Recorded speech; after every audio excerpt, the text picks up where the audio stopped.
Please give a warm welcome. Thank you very much. How many of you are going to be in the class right after this? How many of you aren't going to be in the class right after this? Okay, so what I'm going to have to do is, because this one's a half hour, then I'll do an hour and a half later. So the people that aren't here now, I'm going to have to repeat myself a little bit, right? But if you hear it twice, you might actually remember it, right?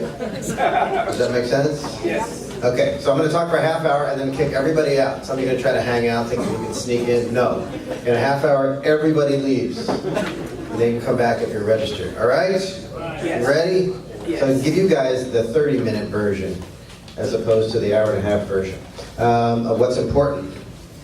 You know the latest way realtors are getting sued? You ready for this? Realtors are getting sued all over the place for saying bad things about other realtors on social media. Do not say bad things about other people on Facebook or anything like that. That's like publishing in a newspaper. You can get sued for slander. Even if it's on your private Facebook page, do not say bad things about your seller. Oh, I just did a deal with Gov over at Century 21. What a jerk. I'll never work with him again. Right? And then I read that, and my friend reads that, I sue you and I win. So don't do that. That's the latest. Seriously. You know, the other important thing is, so many houses now are smart houses. You know what that means? That means they're wired. That means people can turn off the heat from 20 miles away, something like that. But it also means they have hidden cameras and hidden microphones. So you know what some agents do? They have a listing, but they don't know that the house is all wired and the microphones. So they're showing the house to some buyer, and they say things like, "Don't worry, my client's an idiot. If you ask for that, he'll fix it." And then the client comes home that night, plays back the tape. Here's what you said. Sues you. Wins. Reports you to the DRE. You lose your license. Breach of fiduciary duty. Not kidding around here. Okay. Did you know, though, there's a new sentence in the C.A.R. listing form. When you take a listing, it says right in the listing form, the seller is promising that if they have any of these hidden cameras or equipment, they have to post a sign in the property while it's listed. So anybody who comes into the property, they know they're on camera. So they hopefully don't do anything stupid, right? So anyway, be aware of that. The most famous case that was up in Pleasanton, California, this is a true story. There was one of these houses had the hidden cameras and the microphones. And one day the house was empty and the listing agent wasn't there, seller wasn't there, but a buyer's agent is showing the house to a buyer. And they're walking through the house, empty house, not empty, but seller wasn't there. And they come to the bedroom and they decide they need to try it out. With their clothes off. So the seller comes home that night, plays back the tape. Probably watched it many times, right? But successfully sued the buyer and the buyer's agent. Don't take off your clothes in somebody else's house. That's a good rule to remember. Okay? All right. What's going on out there? Well, we're almost up to July 1st, which is important for two good reasons. Number one, it's my birthday. Yay! Thank you very much. But most importantly for you, that's the day the BRE goes back to the DRE. We've been the BRE for about 6 years. A lot of you guys have been around more than 6 years. You remember the DRE. It's back to the DRE, but it doesn't matter. Don't worry about it. If you just bought 1,000 signs that say Cal BRE, you're okay. You don't have to change them. You don't have to throw them out. They're okay. If you just bought 1,000 business cards that say Cal BRE, don't worry about it. It's okay. Seriously, they don't care. But just for information, July 1st, DRE. What they do care about is the new rule this year on advertising, the DRE is not happy with the level of compliance. So they're going to put more people enforcing this law. So just remember, the new law this year says you have to put your license number on all of your marketing materials. Last year, you only had to put it on your website, your Facebook page, and your business card. Now, Your license number must be on everything. Flyers, newspaper ad, magazine ad, TV ad, all website advertising, Craigslist, wherever your name is. You have a sign on the side of your car, it better have your license number. You give away hats with your name on it, put your license number on them. Do any of you have name badges? I'm looking around for name badges. You have to have your license number and name badge? Thankfully, not yet. Not yet. What if you use Twitter? What if you send out tweets? Do you have to put your license number on every single tweet? They're not ready to give us an answer yet. The DRE is going to come out with a regulation that's going to clarify social media. But everything else I just said is for sure. The most important thing I didn't say yet is signs. Your signs. Your signs have to have 3 things on them. The name of your company, your name, and your license number. Your broker's license number is not required. What if you're an independent broker, you work all by yourself, you have no agents, you are the company, you're the only person. You don't need your number. The company, which is you, does not need your number. But if you're an agent, you work for a broker or a broker associate, you need your license number on everything.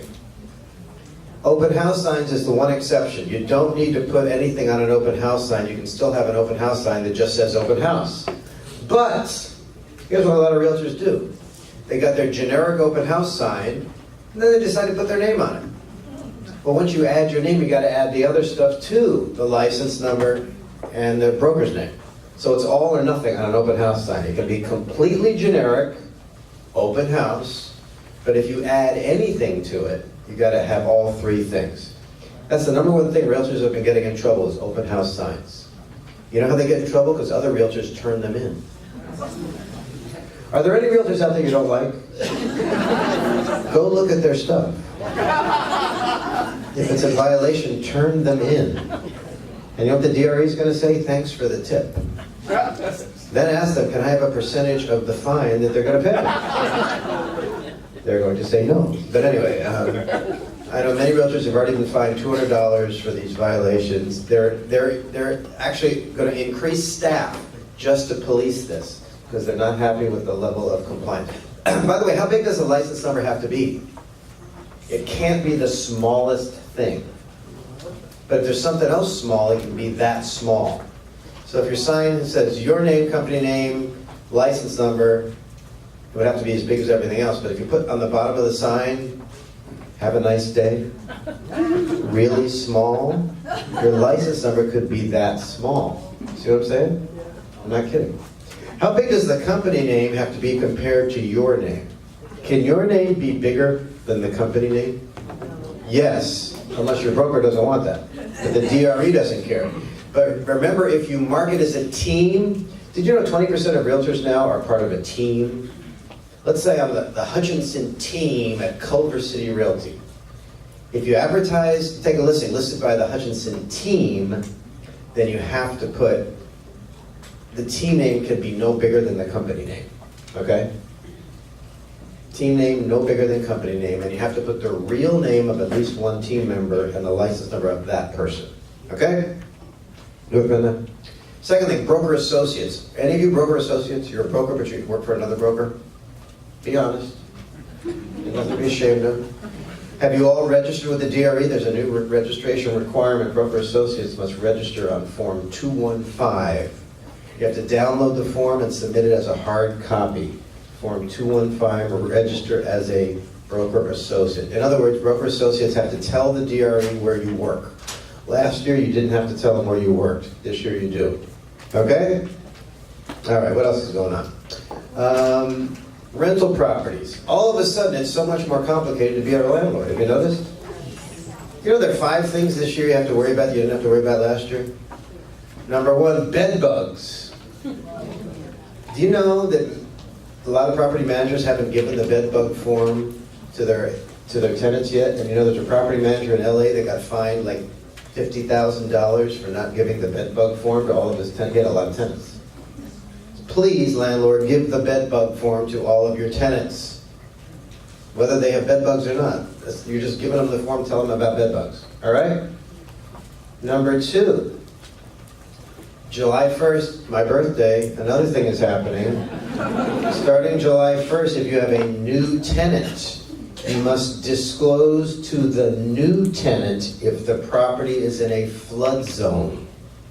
You know when you sell a house, you have to disclose if you're in a flood zone, fire zone, earthquake zone, so you order an NHD report to do that.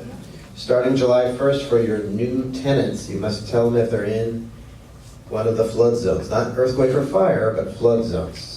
New tenants, not existing tenants. New tenants, new lease, July 1st. There's a new form coming out next week. The tenant flood hazard disclosure form. Okay? That's two things landlords have to do they didn't have to do before. Third thing, did you know effective January 1st coming up, every rental property in California has to have low flow plumbing fixtures? That means if you got 100 units, you got to buy 100 toilets and 100 shower heads and 100 faucets at least. They have to be low flow. City of LA already requires this. But if you're working somewhere other than City of LA, you got a rental property, you have until January 1st to upgrade the plumbing.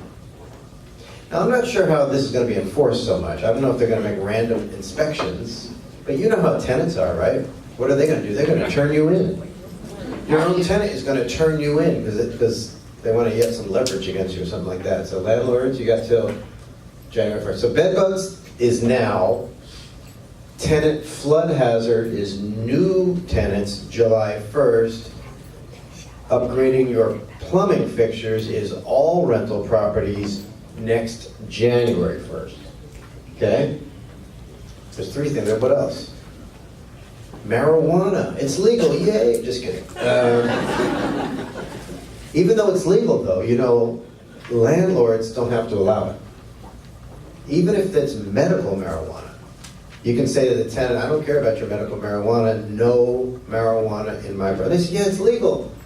Not in my property, it's not legal. You see what I'm saying? Landlord, you have the right to say no marijuana. What if they say, oh, I'm not going to smoke it, I'm just going to cook it? You can say no. Absolutely. Landlords, there's an exception in the law that says landlords do not have to allow it. Yes? If you have a tenant now who uses marijuana, can you evict them because of that? Well, you'd have to warn them first. You'd have to give them a 30-day notice to change the terms of the tenancy. But so you'd say today, I know you're smoking marijuana, you got 30 days to stop. And then after that, you could evict them. What if they're on a lease, though? Unfortunately, you can't change the terms of a lease till the end of the lease. So if they've been smoking, they can smoke till the end of the lease. But the lease is saying no drugs are allowed. Well, if the lease already says that, you could have evicted them already. Yeah, definitely. Same with smoking tobacco. You don't have to allow that. What if you allow smoking? Because you're a generous landlord, and you like to get high with your tenants. So you allow it, but one of the tenants next door complains. I'm getting high, I don't even want to be getting high. Well, then you have to go to the first tenant and make them stop. Because you have to protect your other tenants from all health risks. Even if you're allowing someone. What about dogs? Can tenants say no dog, landlords say no dogs? Of course. What if you allow dogs? Well, what if one of your tenant has a dog and that dog bites your other tenant? Can the tenant who got bit sue you? No. Yes. Well, not yet. It's called the one free bite rule. Because before they bit, you didn't know that's the dog that bites. But once the dog bites, you know you have a tenant with a dog that bites. Now you got to tell that tenant to get rid of that dog. Because if that dog bites again, you're responsible. Remember that, one free bite. Okay? Sounds like I'm kidding, but I'm not. That makes it hard of it. Even if it's a service animal, you can tell them you need to get a different service animal, one that doesn't bite people. Seriously, that's a good question. Landlords have to allow service dogs. You cannot not let them have a service dog. You can't even stop them from having a companion dog who's not a service dog, although you can reject companion animals on a reasonable basis. If they show up with a companion gorilla, you could say that's not appropriate. Or they show up with a Great Dane and it's a 500 square foot property, you could say that's not reasonable. If it's a service animal, you have to allow it no matter what. If it's a companion animal, you can at least be reasonable. But either way, one free bite rule, don't forget that. Last thing to remember for landlords is, it's probably not many of you, but if you have a property where there's a main water meter to the property, but then there's a sub-meter to each unit. So each tenant's water use is measured, and each tenant is paying their portion of the water bill based on their usage measured by the sub-meter. If that's you, you got to give those tenants the new water meter form. So we got the bed bug form, that's a new form. We got the water meter form, that's a new form. We got the tenant flood hazard disclosure form coming out in a week. Then we got marijuana, no forms, but just remember the rules. And then the other one is dogs, right? And low flow plumbing fixtures. And there's a form for that, but that's not for tenants. When you sell, did you know it's a mandatory form when you sell a house now? You have to give every buyer the water conserving plumbing fixture and carbon monoxide detector form. You know it's a mandatory form. You're not, whether you have low flow fixtures or not, you got to give them the form. Okay? Right now, you only have to have them if you own a single family detached owner occupied home. January 1st, the low flow plumbing fixtures are required not just on rental properties, but on all condos and commercial as well. No exceptions, January 1st, to low flow plumbing fixtures in the state of California. And then, of course, we have rent control. It's getting more and more complicated. You know, in November, there's going to be a ballot measure trying to repeal something called Costa Hawkins. You know what that means? Right now, even if you're in a rent control city like West Hollywood or LA or Santa Monica, it doesn't apply to new construction, it doesn't apply to single family homes, and if someone moves out, you can always raise the rent for the new tenant. There's a proposal on the ballot that would say that's no longer the law. In other words, in those cities, it would apply to single family homes, it would apply to new construction, and even if a tenant moved out, you couldn't raise the rent for the new tenant. That's bad. So we're trying to kill that. How do we try to kill it? We're trying to, you're going to see a lot of advertising supported by C.A.R. saying, don't vote for that. So don't vote for it. And tell your friends, don't vote for it. Because it's not good for private property. And you know what's going to make it it's going to make the rental situation even worse. Because who's going to want to be a landlord? Who's going to build property for rentals if you know you can never raise the rent? No matter what the market does, you can't raise the rent. No one's going to do that. So anyway, this is a big C.A.R. issue right now. We're trying to promote that, to promote against that. Okay, other forms, things you should know about. So we got the forms I just mentioned on rentals. There's a couple other forms that are coming out next week. Not a big deal. One of them is called the Buyers Homeowner Association Advisory. You know what an advisory is? It's a form you give to a client. It's not a mandatory form, you're just giving them advice. And you're giving them advice to protect yourself, the realtor. Right now we have the buyer inspection advisory, right? The statewide buyer and seller advisory, the probate advisory, the trust advisory, and the REO advisory, and the short sale advisory. Well, there are two more coming next week. One is called the Buyer, like I just said, the Buyer Homeowner Association Advisory. You know what the reason for this is? Buyer buys a condo, and they get all these disclosure documents, right? The articles, the bylaws, the budget, the CC&Rs, the rules and regulations, but they don't read it, do they? Buyers never read that stuff. Then they move into the condo and they find out something in the CC&R and say, well, I didn't know that was in there. And then they come back to the realtor and say, why didn't you tell me that? Well, you should have read it yourself. And they say, no, you should have read it for me and figured it out for me. Which is not true. It's not your legal obligation to do that. But they don't know that, and they sue you anyway. So you know what the good thing about this new form is? It's going to basically explain to a buyer what these documents are.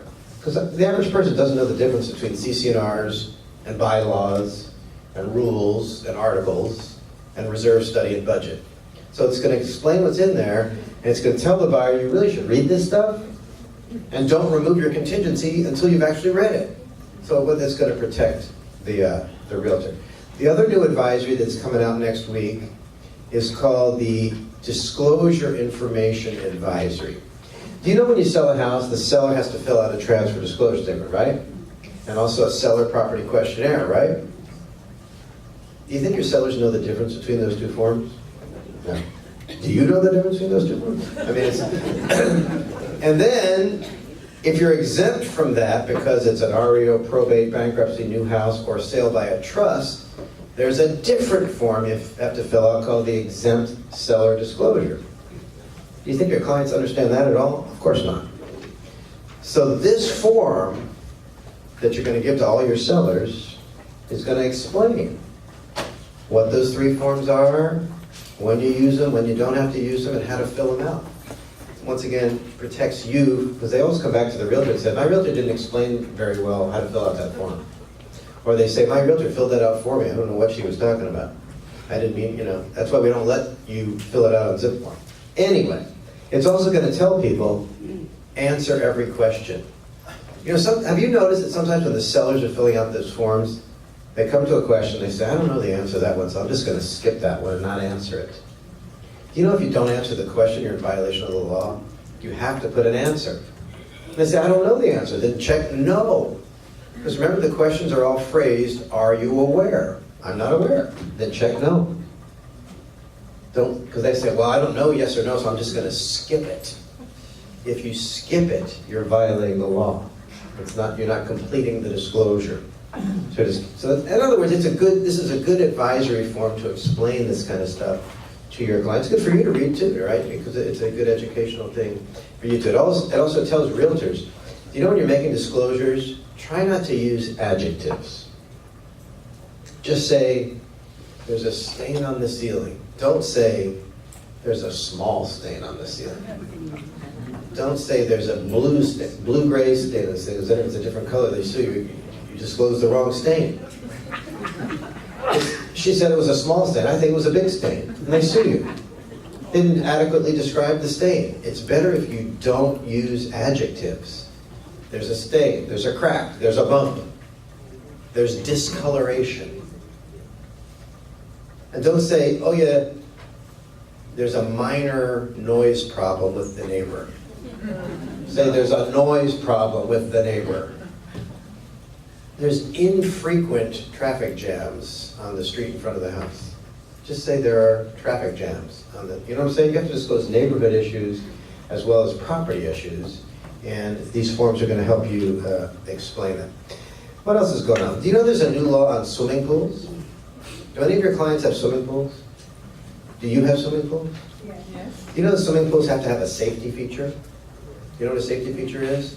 A fence, a cover, or an alarm, or every door that opens from the house to the pool has to self-close and self-latch.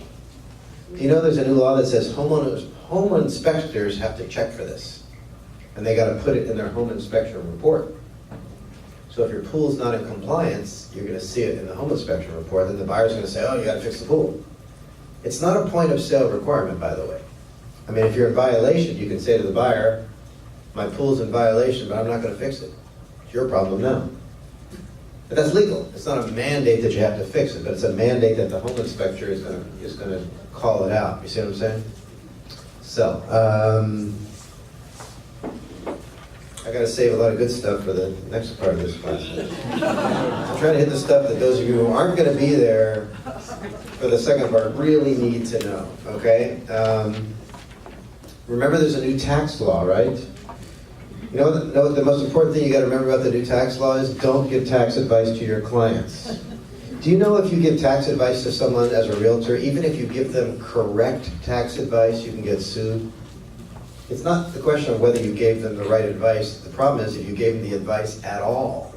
So if they ask you a tax question, tell them to talk to their accountant, or go on our C.A.R. website, download all of our good information and give it to them. You can give them all our explanations of the tax law. Some people say, oh, I heard it's better to rent now than buy because of the new tax law. That's not true, but we have good material you can give them to do that. What I want you to know as a realtor is 3 things. 2 bad things and 1 good thing. The first bad thing is, remember, next year, you can only deduct the interest on the first $750,000 worth of debt. So if you buy a house for $1 million this year and you borrow $900, next year you're only going to be able to deduct the interest on $750, not the full $900. That's a bad thing for real estate. It's bad for you if you own an expensive house, but that's just the way it is. The second bad thing is, which is worse, is you can only deduct $10,000 worth of property tax or state income tax. So look at your tax return you just filled out. Did you deduct more than 10% under $10,000 on state and local taxes? Well then, not next year. You're not going to be able to. And the bad thing is it's $10,000 if you're single or married. Which tells you, if you're married, get divorced. You can still live with this nice ex-spouse of yours, but you get an extra $10,000 write-off. See that? Everybody get divorced. But now we got a reason not to get divorced. There's another new law that says, this is the good one, it says all realtors who are independent contractors, which is all of you, you have a new 20% write-off next year if your net income is less than $157,500. So let's say your net income is $150,000. In other words, your gross commissions minus your business expenses minus your other deductions, your net income that you base your tax on is $150,000. Take off another 20% deduction. Isn't that great? You should be cheering for that. Anyway, the only problem on this is if it cuts off at $157,500, and if you make more than that, you don't get any of the deduction. It's not like you get 20% off on the first $157,000. If you make between $157,000 and $207,000, it phases out. So if you make like $190,000, you can deduct like 6%. If you make $205,000, you can deduct like 1%. If you make more than $207,500, you can't deduct anything. So what's the moral of this story? But if you're married, that's if you're single. If you're married, you can double that. So if you're a single, successful realtor, find some loser to marry. So you combine his lousy income and your good income all the way up to $315,000 and deduct the full 20%. Don't marry a successful person. It's not going to help you tax-wise. Marry some bum for tax reasons. So one part of this law says get divorced, the other part says get married to some loser. And here's one more good news. Do any of you have dependent children? Raise your hand high and proud because you have an extra $1,000 tax credit next year. Yeah, your kid is worth an extra $1,000. And that's not a deduction, that's a credit. That's really good. And up until this year, if you made more than 110 combined income, you couldn't get that. Now it's going to be 200. So any married couple that makes up to 200, you get an extra, you get the tax credit and you get $2,000 per kid. So the rest of you don't have kids, go out and have kids. Don't get married, but have kids. Actually, if you think about it, that kid is going to cost you more than $2,000. Maybe don't have kids. That's my tax advice for you today, okay? But don't explain any of that to your clients.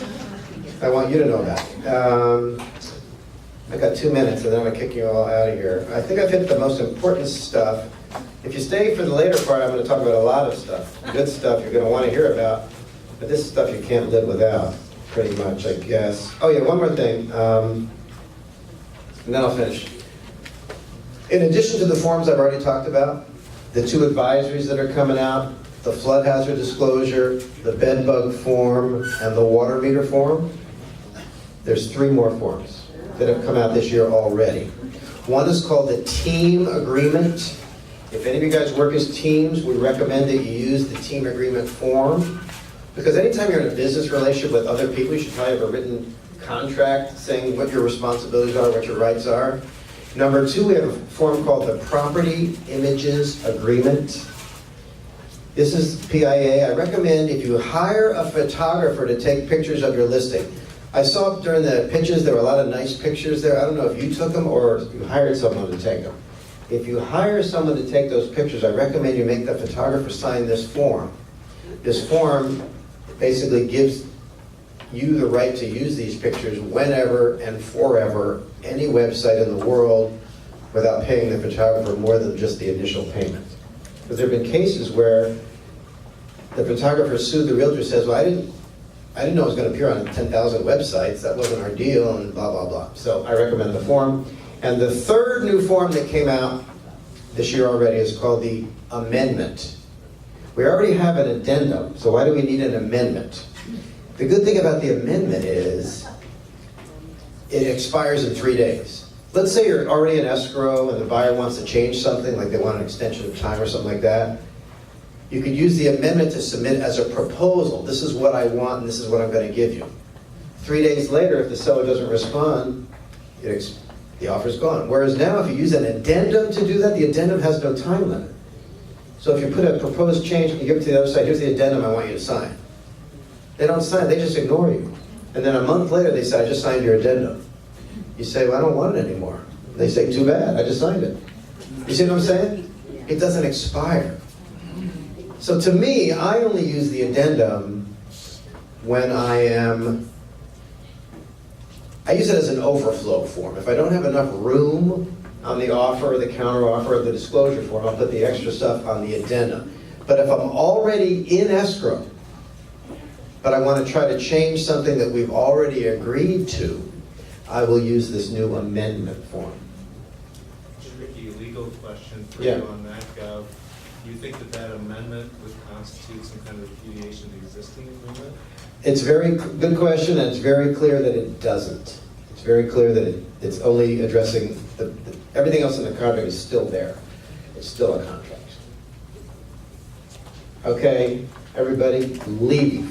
And then come back in for the rest of the legal update in 15 minutes. But Minnie's going to say something. Wait, don't leave yet. Minnie's not ready.